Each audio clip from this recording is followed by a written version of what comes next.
signe rehetra aloha zany dia efa mazava fa amin'izao vaninandro misy antsika izao a ny vérité des prix dia ambony ny prix à la pompe. Zava-misy aloha amin'izao fotoana izao a dia ambony dia ambony ny vidin-solika zany araka ny teniko teo 75-76 dollars zao ny baril. Ahoana ny fiantraikan'izay aty amintsika? Dikan'izay aloha eo amin'ny kajy satria avy eo ampiany tsika rehefa manao kajy isam-bolana dia raisina ny cours international M-2 ho an'le mois M zany sy ny taux de change mifanaraka amin'izay. Ka amintsika amin'ny teny izao zany nanomboka tamin'ny volana avril efa nihoatra fa mbola kelikely fotsiny le ataontsika hoe le surplus les prix calculés na le vérité des prix zany amin'ny prix à la pompe.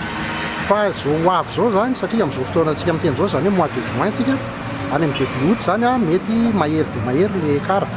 Mety mbola tsy vita moa mbola tsy complet moa mois de juin fa ho hitantsika eo efa manao ny kajy zany amin'ny volana juillet ho an'ny prix août.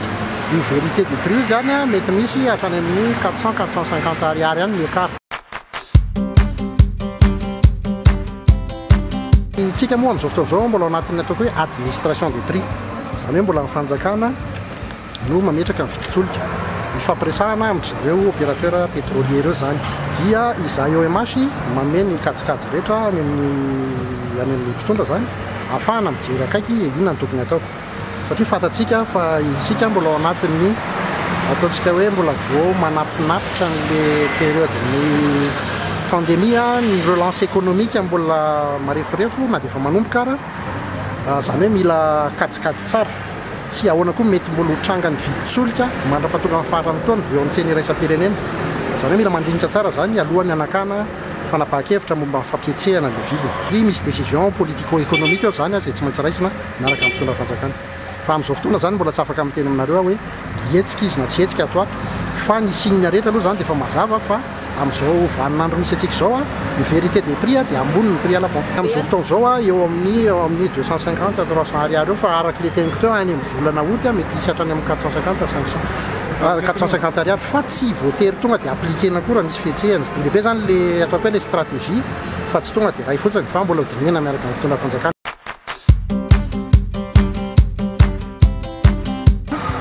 Tena antony mahatonga an'le fiakaran'ny vidin-tsolika eran-tany voalohany indrindra miverina le fanjifana zany maneran-tany, miverina zany le demande satria be dia be le efa misy moa le vaksiny miverina tsikelikely ny économie amin'ny firenena matanjaka nefa ery andaniny iray ary zareo mpamokatra mbola somary manao restriction de production ilay atao hoe OPEP plus zany reo le firenena mpamokatra ny ataoko hoe 100% ny solika eran-tany zany mbola manao restriction de production zany hoe somary tsy ampy zany le offre raha eo anatrehan'le demande.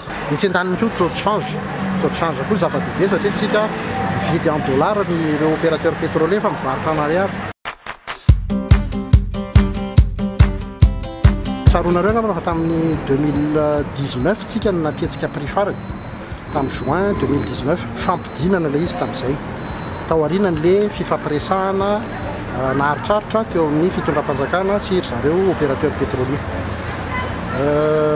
Nampidina prix tsika tamin'izany nefa tamin'ny fotoanany 2019 iny niakatra ny vidin-tsolika tamin'ny faraparany nanomboka ataontsika hoe fin ny deuxième trimestre hatramin'ny faran'ny taona mihitsy. Dia izay no tsika nefa tsy nampihetsika ny vidiny teny amin'ny mpanjifa ny prix à la pompe zany. Tamin'ireny zany ny vérité des prix efa somary ambony noho ny prix à la pompe. Ka izay dia niteraka an'le hoe passif. Tamin'ny 2020 matadidy daholo tsika fa midina be ny vidin'ny baril teo amin'ny tsena iraisam-pirenena. Dia tao anatin'iny zany nafahan'ny fanjakana nampiena an'le passif izay teo amin'ny 166 milliards d'ariary tamin'ny fin 2019 dia niena iny tamin'ny 2020 zany hoe efa apuré izy tamin'ny fin 2020 fa nanomboka le niakatra indray le vidiny eran-tany dia tsika amin'ny teny izao zany presque à l'équilibre zany hoe tsy misy intsony zany le trosa eo amin'ny fanjakana sy ny opérateur pétrolier.